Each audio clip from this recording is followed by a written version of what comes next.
ادھر کے تمام امراداری کنی بسری بکتی ہے جو کنے کے آدھے تفصیلات چیا جی بسری ہاں جی بالکل، نصیر آباد ڈویژن بالخصوص جعفر آباد میں تو گزشتہ 48 گھنٹوں میں وقفے کے ساتھ بارش کا سلسلہ جاری ہے۔ بارش کے بعد جو نشیبی علاقے تھے وہ زیر آب آ گئے ہیں۔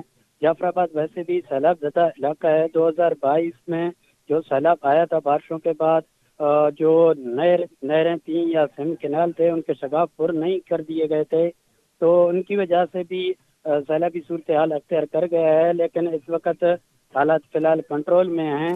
لیکن بارش کا سلسلہ وقفے سے جاری ہے۔ موسم گزشتہ 48 گھنٹوں میں خوشگوار ہے۔ تو جعفر آباد کے حالات اس وقت اس طرح ہیں کہ اگر مزید بارشیں ہوئی ہیں، کیونکہ محکمہ موسمیات کی جانب سے بھی مزید بارشوں کے امکانات ظاہر کر دیے گئے ہیں، اگر مزید بارشیں ہوئی ہیں تو جعفر آباد میں چوتھی مرتبہ جو ممکنہ سیلاب ہے ان کا خطرہ لاحق ہو رہا ہے۔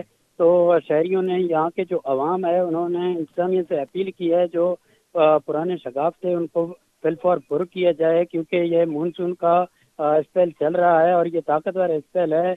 بارشیں بلوچستان بھر میں کافی تیز ہیں۔ اس کے علاوہ جو ڈیرہ بگٹی کے علاقے میں بارشیں ہوئی ہیں وہ پہاڑی علاقوں کی پانی بھی پٹ پیٹر کینال میں داخل ہو رہا ہے۔ وہ پانی سیلابی صورتحال اختیار کر سکتا ہے، کیونکہ ایک ڈرینیج ہے جو نصیر آباد ڈویژن کو کور کرتا ہے، نکاس کرتا ہے، ہیردین ڈرینیج کے نام سے ہے۔ ان کے بھی شگاف پر نہیں کر دیے گئے ہیں، ان کے بھی کنارے مضبوط نہیں ہیں، تو ممکنہ سیلاب کا خطرہ نصیر آباد ڈویژن کے جو 2 اضلاع ہیں، جعفر آباد ہے یا صوبت پور ہے، ان کو خطرہ لاحق ہو گیا ہے۔ جی جی بہت شکریہ مصری۔